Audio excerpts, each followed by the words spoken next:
Hi there, my name is Kain. I am Executive Integral Life Coach based in Vancouver, British Columbia, Canada. I work globally, my clients are from all over the world, and I started the coaching journey with the ICA International Coach Academy in 2013. I am very happy that I chose this program because it gives me really a lot of flexibility to develop my own authentic coaching style. And the support I receive from the Academy is really awesome. I have lifetime access to all the resources, which allows me for continuous and permanent learning, which is for a coach very important. I can access the classes or the facilitators at any time, and that for me is really a great added value. When I started studying coaching beforehand, I've never thought about becoming a coach or coaching other people. My first experience as being a coach happened probably during coaching practicum. I wanted to do things right, even though I read a lot about them. Coaching is not really a big deal, everyone can do it. For me, it was very crucial or helpful to take parts in the coaching practicum.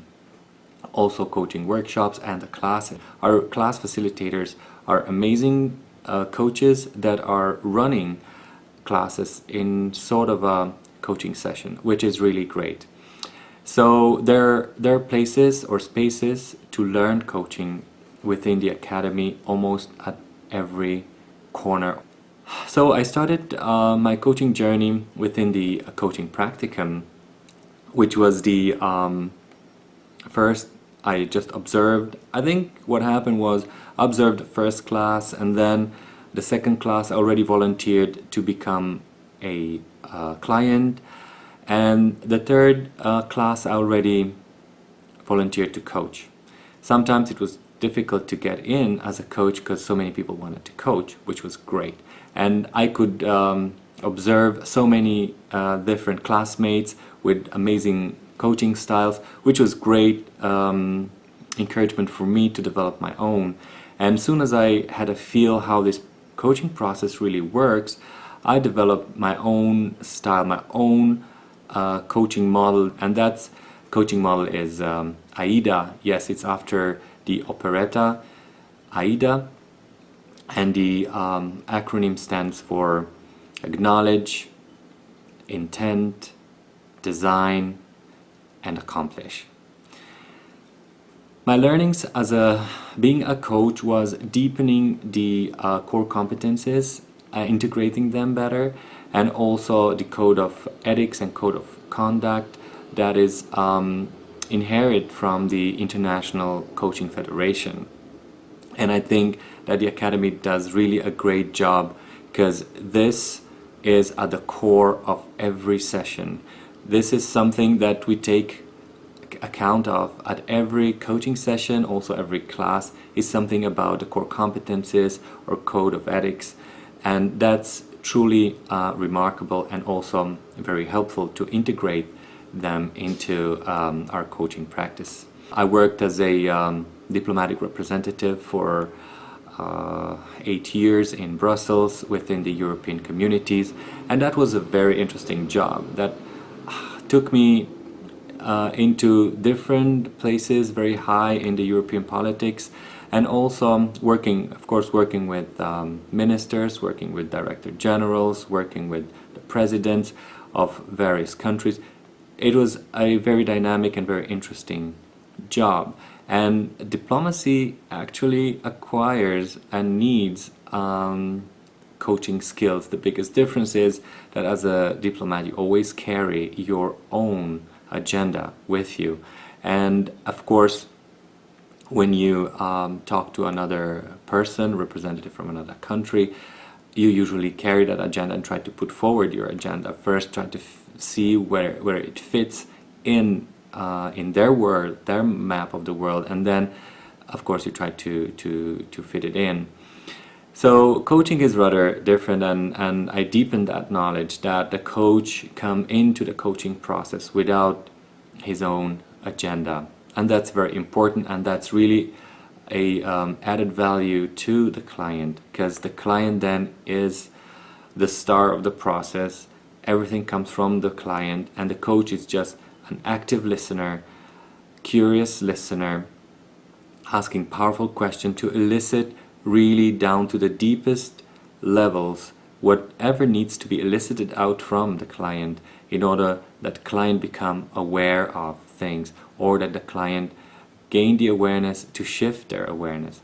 So I think the prerequisite for coaching to take place is absolutely building an amazing rapport, building a safe space for the client, building a relationship with the client, a trustful relationship where the client is absolutely free and competent, feel free and feel competent to resolve his or her own things. After this is done, of course, the coach, I've learned a lot about my presence, my voice intonation, my acknowledging the client, and listening to what the client really need, and what are those bottom points that the client is fearing to touch upon, and bring them up in a way that the client won't fear them anymore, and shift their awareness. So establishing this trust and intimacy with the client is also something that I deepened with the studies and work with the International Coach Academy. I've learned a lot about my own presence and active listening, which is not just reflecting, it's really understanding on a deeper level what the client is saying between the lines. What is under the surface? What is the underlying beliefs that is generating certain beliefs on the surface, or certain behaviors? And of course then using power questioning as a tool to elicit even more of those things to surface. Direct communication is absolutely a necessary thing, and I've learned that and integrated that even more because I became even more aware of it. Working in diplomatic services, direct communication was also a very important thing. I've never been aware consciously about it, and also never been aware that, okay, this is something I can train. Coaching clients and coaching in the class helped me to gain also awareness and also skills about direct communication. What is the greatest difference between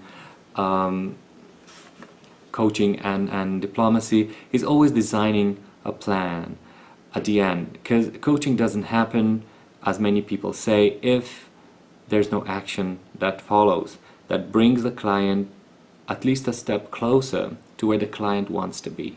And this is also something that I've learned at the Coach Academy, that designing a plan is a crucial and vital step of every coaching process.